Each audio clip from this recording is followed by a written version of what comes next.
Stage 4 మోకాళ్ల అరుగుదలకి నొప్పి లేకుండా కీళ్ల మార్పిడి ఆపరేషన్ చేయబడును.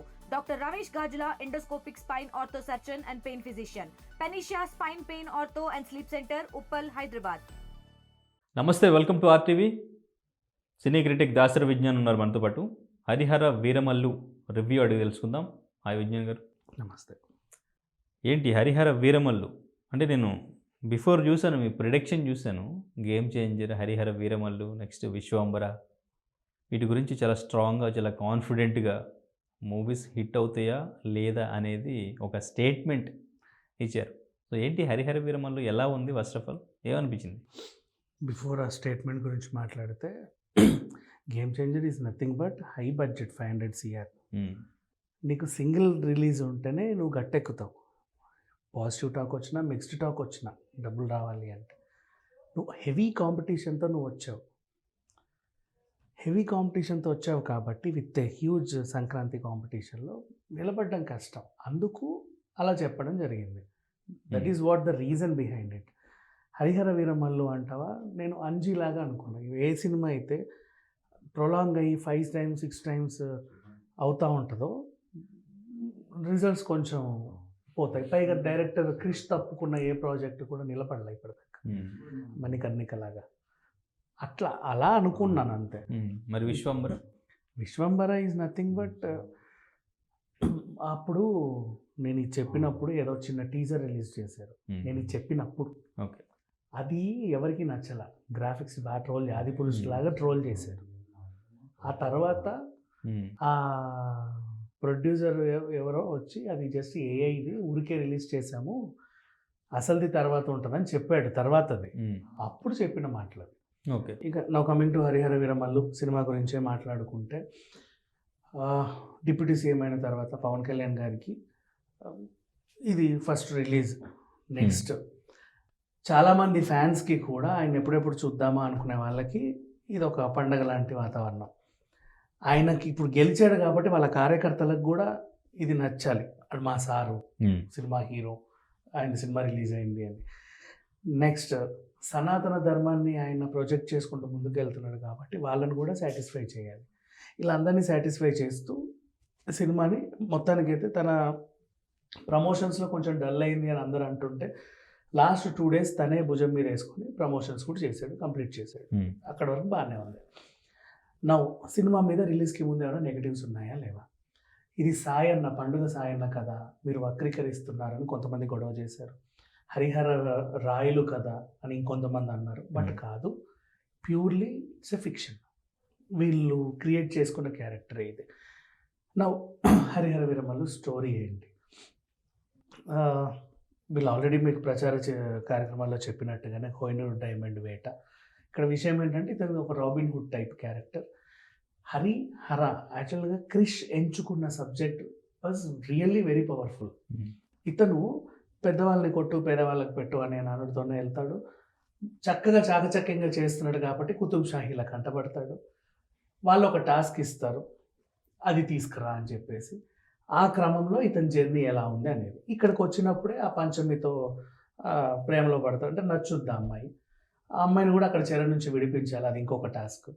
అసలు ఆమెను వీళ్ళు ఎందుకు బంధించారు, ఆమె క్యారెక్టర్ ఏంటి, తనది కూడా ఒక చిన్న కీలకమైన క్యారెక్టరే. ఇవన్నీ కలిపిన సమాహారం. అండ్ ఈ జర్నీ నిజంగా నువ్వు ఇలాగే తీసుకొని, వాళ్ళు ఇచ్చింది ఎక్కడ, మమ్మల్ని కాదు వాడిని గెలవాలి, అతను ఇంకా పవర్ఫుల్, అతను గెలిచి అది తీసుకొని వచ్చి మళ్ళీ ఇక్కడ పెట్టాలి.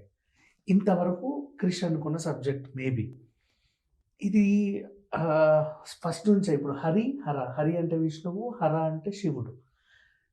విష్ణు శివుని అంశతో పుట్టినవాడు ఇతను, ది గ్రేట్ వారియర్ లాగా ఒక గొప్ప కథను రాసుకున్నాడు. అందుకే ఆయన చేతిలో డమరుకం పెట్టారు, మీకు కనిపిస్తే కొన్ని పోస్టర్స్లో. సో అందుకని చెప్పేసి సచ్ ఎ బ్యూటిఫుల్ క్యారెక్టర్. ఆయన నరేట్ చేసుకునే విధానం కానీ అన్నీ కూడా చాలా బాగున్నాయి. ఓపెనింగ్ సీన్ దగ్గర నుంచి కూడా మీకు ప్రతి 10 minutes చూసుకుంటూ ఇంటర్వెల్ వరకు వస్తే ఎక్కడ కూడా డిసప్పాయింట్ అవ్వరు. మధ్యలో కొంచెం డిసప్పాయింట్మెంట్ అవుతారంటే, ఈ కథ కాకుండా సంబంధం లేని కొన్ని సీన్స్ మధ్యలో ఉంటాయి. అప్పుడు ఏంటిది అనిపిస్తుంది. అయినప్పటికీ కూడా ఈ ఎలివేషన్ ఏదైతే ఉందో వీరమల్లుకు ఉన్నటువంటి బరువు వీటిని మరిపించేస్తుంది. అంత నీట్గా పవర్ ప్యాక్డ్ పర్ఫార్మెన్స్తో ఇంటర్వెల్ వరకు వచ్చింది సినిమా. అండ్ ఇంటర్వెల్ తర్వాత అందరు టాయిలెట్స్కి వెళ్ళినా లేక కూల్ డ్రింక్ల కోసం వెళ్ళినా అందరు కూడా అమ్మయ్య వీఆర్ సేఫ్ అనుకున్నారు. పవన్ కళ్యాణ్ ఫ్యాన్స్ హిట్ కొట్టేసాడులే అనుకున్నారు ఆల్మోస్ట్ క్రిటిక్స్ కానీ అందరూ కూడా సామాన్య ప్రేక్షకులైన బొమ్మ block buster talk. Okay. Next after completion of interval వచ్చిన తర్వాత సడన్గా ఒక చిన్న బెరుకు, అంటే మనం నిజంగా ఇదే స్క్రీన్కి వచ్చామా లేకపోతే ఇంకా స్క్రీన్ తప్పిపోయామా అనిపిస్తుంది. సంబంధం లేని స్టోరీ మళ్ళీ. అదంతా సనాతన ధర్మాన్ని ఎంచుకునే ఒక ధర్మ పోరాటం, ధర్మయుద్ధం. నువ్వు ధర్మ పోరాటం అనో ధర్మయుద్ధం అనో దానికి ఒక టైటిల్ పెట్టి అదొక సినిమా చేసినా బాగుండేది, దీన్నే ఇలా సాగదీసినా బాగుండేది. కాకపోతే ఏంటంటే ఫస్ట్ హాఫ్కి సెకండ్ హాఫ్కి అసలు సంబంధం లేదు. అంటే ఎదుకో వచ్చాము, ఏదో జరుగుతూ ఉంది, ఎటో వెళ్ళింది, ఏమవుతుంది, అది ఏంటిది అనుకుని బయటకు వచ్చేస్తాం. ఇది ఓవరాల్గా. అయితే ఏమైందంటే ఫస్ట్ క్రిష్ ఇంత కథ ఎన్నో చేశాడు, పని చేశాడు. దాన్ని కొంచెం సాగదీసి కొన్ని పాటలు పెట్టారు. కొలగొట్టిన సాంగ్ మాత్రం సిచ్యువేషన్ తగ్గట్టుంది, మిగతావన్నీ కూడా అంతే. కొంచెం సాగదీసి కొన్ని కామెడీ సీన్లు, కొంచెం సాగదీసి ఆల్రెడీ ఉన్న యుద్ధ సన్నివేశాలు దాన్ని ఎక్కువసేపు కొట్లాడటం. ఇప్పుడు ఒక యుద్ధ సన్నివేశం, నీకు నాకు కత్తి యుద్ధం, నువ్వు అనుకుంటే దీన్ని 2 minutesలో ముగించవచ్చు, 20 minutesలో కూడా ముగించుకోవచ్చు, 2 hoursలోనూ ముగించవచ్చు. అట్లా సాగదీసి అదంతా ఎటో వెళ్ళి ఇంకా క్లైమాక్స్ ముందు ఆయనే కంపోజ్ చేసినటువంటి ఆ యాక్షన్ ఎపిసోడ్స్ ఏదైతే ఉందో ఆ సుడిగుండం కానీ సంథింగ్ ఒక డిఫరెంట్ ఫ్లేవర్ ఇస్తుంది. ఏమీ అర్థం కాదు, మొత్తం గందరగోళం. ఒక బ్లాంక్ ఫేస్తో బయటకు వస్తాం. అండ్ పవన్ కళ్యాణ్ లాంటి స్టార్ని పెట్టుకుంటే, పవర్ స్టార్ పవన్ కళ్యాణ్ లాంటి స్టార్, పైగా అన్ని హిట్లు, అంత ఫ్యాన్ బేస్, అలాంటి స్టార్ని పెట్టుకుంటే ఎలాంటి కథ అయితే రాసుకోవాలో క్రిష్ రాసుకున్నాడు. దాన్నే తెరకెక్కిద్దాం అనుకున్నారు. దర్శకుడు లేని లోపం కొట్టొచ్చినట్టు కనిపించేస్తుంది. అండ్ ఆ తర్వాత ఏం చేశారో ఏంటో అలా అయిపోయింది. ఇంకొకటి, నీకు కెమెరా వర్క్ వాజ్ ఎక్సలెంట్. ఇప్పుడు కెమెరా ఎంత బాగా తీసినా దాని తర్వాత పోస్ట్ ప్రొడక్షన్ కూడా అంత బాగుంటేనే అది జోడెద్దుల ప్రయాణం. ఒక్కటి ఆగినా ముందుకెళ్ళలేవు. ఇక్కడ నీకు ఆ సీజీ వర్క్ కానీ విఎఫ్ఎక్స్ వర్క్ కానీ ఆ లోపం తెలిసిపోతూ ఉంటుంది. దానికి కూడా ఏమీ అనలేము, ఎందుకంటే స్టార్ట్ చేసినప్పుడే రిలీజ్ చేస్తుంటే మీకు ఈ గ్రాఫిక్స్ నచ్చేదేమో. ఇప్పుడు స్టార్ట్ చేసిన తర్వాత 5 yearsలో ఇప్పుడు ఏఐ కూడా వచ్చేసి ఎట్లా అంటే నువ్వు హరిహర వీరమల్లం వేసేసి నీకు ఇంకొక స్టోరీ కనిపించేస్తుంది. మేబీ దీనికన్నా బాగుండొచ్చాము. అంత డెవలప్ అయిన తర్వాత దీన్ని మనం డైజెస్ట్ చేసుకోలేము. అప్పుడే రిలీజ్ చేస్తుంటే బాగుండేది.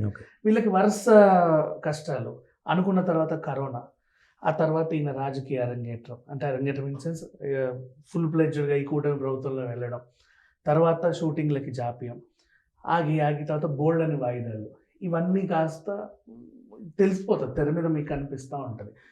కొంతమంది మనుషులు కూడా అప్పుడప్పుడు సన్నగా, అప్పుడప్పుడు లావుగా, అప్పుడప్పుడు ఒకలాగా కనిపిస్తూ ఉంటారు. అంటే వాళ్ళే నటులు, ఈవెన్ హీరోయిన్ అయినా సరే. పంచమికి మంచి స్కోప్ ఉంది కానీ ఎక్కువ వాడుకోవాలి. అన్ని క్యారెక్టర్స్ బరువైన క్యారెక్టర్సే, వాళ్ళందరికీ కూడా బలమైన స్క్రీన్ స్పేస్ ఉండొచ్చు, బట్ వాడుకోలేదు. అంటే వాడుకోలేదు ఇన్ సెన్స్ అదే డైరెక్టర్ ఉంటే మేబీ వాడేవాడేమో, చెప్పలేము. సో అట్లా గందరగోళంగా సాగింది. ఇక పర్ఫార్మెన్స్ల గురించి మాట్లాడుకుంటే Pawan Kalyan 1 man show. First హాఫ్లో తన పర్ఫార్మెన్స్ పీక్స్, సెకండ్ హాఫ్లో మీకు అనిపిస్తుంది ఆ వర్క్ వల్ల ఇది ఏఐ పవన్ కళ్యాణా లేకపోతే ఒరిజినల్ పవన్ కళ్యాణ్ డౌట్ కూడా కలుగుతుంది సమ్ టైమ్స్లో. గుర్రప్ స్వారీ చేసిన మీకు ట్రోల్ మెటీరియల్, ఇంకా సింపుల్ చెప్పాలంటే మీరు కొన్ని సినిమాలు వస్తే ట్రోల్ చేస్తూ ఉంటారు కదా, ఇది అట్లుంది. గేమ్ చేంజర్ ఒక సాంగ్ నీళ్ళల్లో ఉంటే ట్రోల్ చేశారు, గుర్తుందా? అట్లా ట్రోల్ మెటీరియల్ లాగా ఉంది. అంటే work son of Indian troll చేశారు, గుర్తుందా? అట్లా. అండ్ మళ్ళీ టెక్నికల్ ఆస్పెక్ట్స్ గురించి మాట్లాడుకుంటే ఈ సినిమా కంప్లీట్గా హీరో ఎవరు అంటే కీరవాణి ఇచ్చిన బ్యాక్గ్రౌండ్ మ్యూజిక్. అన్నను సాంగ్స్ ఇచ్చినప్పుడు మీకు అనిపించింది ఏంటి ఇలాంటి పాటలు ఇచ్చాడు, ఇంకా రాజమౌళికి మంచి పాటలు ఇస్తాడు మనకి ఇవ్వడు అని. బట్ అది ఏమీ లేదు. బీజిఎం చూస్తే కనుక ది బెస్ట్ కీరవాణి బీజిఎమ్స్లో ఇది ఒకటే. ఏమీ లేకుండా సినిమాని ఎక్కడికో తీసుకెళ్ళాలి. కొన్ని సన్నివేశాలు అలా ఉన్నా కూడా నేను బీజిఎంతోనే వాటికి ఎలివేషన్స్ వచ్చాయి చెప్పాలంటే. అండ్ ఇంకెవరి గురించి మాట్లాడుకోవచ్చు? సో బడ్జెట్ పరంగా 250 crores అయ్యి ఉండొచ్చా? అట్లా ఏమనిపించలా. నాకు ఎంతవరకు బడ్జెట్ అయ్యి ఉండొచ్చు, ఎంతవరకు కలెక్ట్ చేస్తుంది, ఫస్ట్ డే ఎంత రావచ్చు, టోటల్ కలెక్షన్ ఎంత రావచ్చు? ఎప్పుడైనా ఏ సినిమా అయినా సరే ఫస్ట్ డే కలెక్షన్స్ అనేది మీరు ఎంచుకున్న రిలీజ్ బట్టి ఉంటుంది. ఇక్కడ ప్రీమియర్స్ ఉన్నాయి, టికెట్ రేట్స్ హైక్స్ ఉన్నాయి. ఇప్పుడు ఫర్ ఎగ్జాంపుల్ మనం పుష్పతో కంపేర్ చేద్దాం. పుష్ప వారు చెప్పారు మేము 6,500 ఇక్కడ రిలీజ్ చేస్తున్నాం, 5,000 థియేటర్స్ ఓవర్సీస్లో చేస్తున్నాం, టికెట్ రేట్లు ఇంత పెడుతున్నాం అని. అలా మ్యాథమెటికల్ క్యాలిక్యులేషన్స్ ప్రకారంగా వస్తాయి ఫుల్గా. మీరు ఇప్పుడు వీళ్ళు ఓవర్సీస్లో 500 స్క్రీన్స్ అనుకుంటా, 500 ప్లేసెస్లో ఎన్ని స్క్రీన్స్ రిలీజ్ చేశారు. అండ్ ఇక్కడ కూడా ఆల్మోస్ట్ దాన్ని బట్టి ఉంటుంది మీకు కలెక్షన్స్. మీరు ఎక్కువ రిలీజ్ చేసుకుంటే 200 కోట్లు కూడా వస్తాయి. Collections depends on release and your ticket rate. ఎలాగో హైక్ చేసుకున్నారు, ప్రీమియర్స్ కూడా వేసుకున్నారు, కానీ సినిమాకి పెద్ద మైనస్ ప్రీమియర్ వేయడం. నిన్న ప్రీమియర్ అయిపోతే ఈరోజు కలెక్షన్స్ బాగుండేవి. దాని బెనిఫిట్ షో అనుకున్నా, ఒక్క బెనిఫిట్ షో మొత్తం ఈ రోజు కలెక్షన్స్, ఈ వీకెండ్ కలెక్షన్ మొత్తం తినేసింది.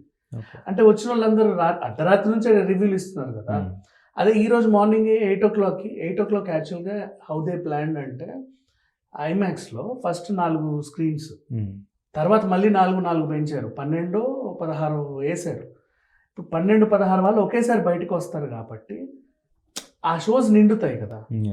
ఇది రాత్రి ఒక్క బెనిఫిట్ షో వల్ల ఏమైందని సినిమాని చంపేసింది. నెక్స్ట్ డే ఇప్పుడు చూస్తాను అక్కడ గ్యాప్ ఉండదు, బ్యాక్ టు బ్యాక్ షోస్ ఉంటాయి, రివ్యూ చూడడానికి కూడా వీళ్ళకి టైం ఉండదు. ఇక్కడ 1కి షో అయిపోయింది, మళ్ళీ 7 వరకు టైం ఉంది. ఈ గ్యాప్ లో అందరూ రివ్యూలు పెట్టుకోవడానికి ఒక స్పేస్ ఉంది. నైట్ ఓవర్ నైట్ టైం దొరికింది. మార్నింగ్ లేచేసరికి నీకు 5కి 6 నుంచే పడిపోయాయి అన్ని. అట్లా ఉండకుండా ఉంటే బాగుండేది. బెనిఫిట్ షో అంటే మనకు కాన్ఫిడెంట్ ఉంటే వేసుకోవచ్చు, లేకపోతే వీ కాంట్. అండ్ నౌ నిర్మాత గురించి మాట్లాడుకుంటే పెట్టాల్సిన ఖర్చు నిజంగా బాగానే పెట్టాడు, పరిధికి మించే పెట్టాడు. ఎందుకంటే ఆయన క్రిష్ వచ్చినప్పుడు స్క్రిప్ట్ పట్టుకొని అంత అనుకోని ఉంటారు బడ్జెట్. ఈ జాప్యం వల్ల ఆయనకి ఇంకా ఇంకా ఇంకా ఇంకా పెట్టుకుంటూ వచ్చాడు. చివరికి ఫంక్షన్ కూడా 2 చేసుకున్నారు. ఆ ఫంక్షన్ అయితే వేస్ట్. వాళ్ళు పర్మిషన్ ఇవ్వాల, 1,500 మందే రావాలన్నారు. అండ్ అందరికి 2 నిమిషాలు మైక్లు ఇచ్చి లాగేసుకుంది యాంకర్ కూడా.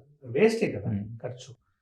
ఈ విషయం కదా, okay, they are happy. And ఈరోజు 4 o'clockకి దసపల్లలో సక్సెస్ మీట్ ఏదో పెట్టుకుంటా ఉన్నారు, తెలీదు, ఫైన్. అండ్ ఈ సినిమా ఇది ఒక లైన్లో చెప్పాలంటే ఏదోలాగా మొదలైంది, ఎక్కడెక్కడికో వెళ్ళింది, తర్వాత ఎటు వెళ్తుందో అర్థం కాకుండా ముగిసింది. ఓకే, అంతే. సో ఎంత రేటింగ్ ఎంత అవుట్ ఆఫ్ 5? హాఫ్ బాగుంది కాబట్టి హాఫ్ ఇచ్చుకుందాం, 2.5. Okay, thank you. తెలుగులో న్యూస్ కి ఫాస్టెస్ట్ యాప్ ఇప్పుడు టోటలీ న్యూ అవతార్లో జస్ట్ 5 seconds లో కంప్లీట్ న్యూస్, సోషల్ మీడియాలో ట్రెండ్స్ కి one stop solution, live TV app, voice search option తో ఇప్పుడే డౌన్లోడ్ చేయండి లేదా అప్డేట్ అయిపోండి. యాప్ లింక్ డిస్క్రిప్షన్ లో ఉంది.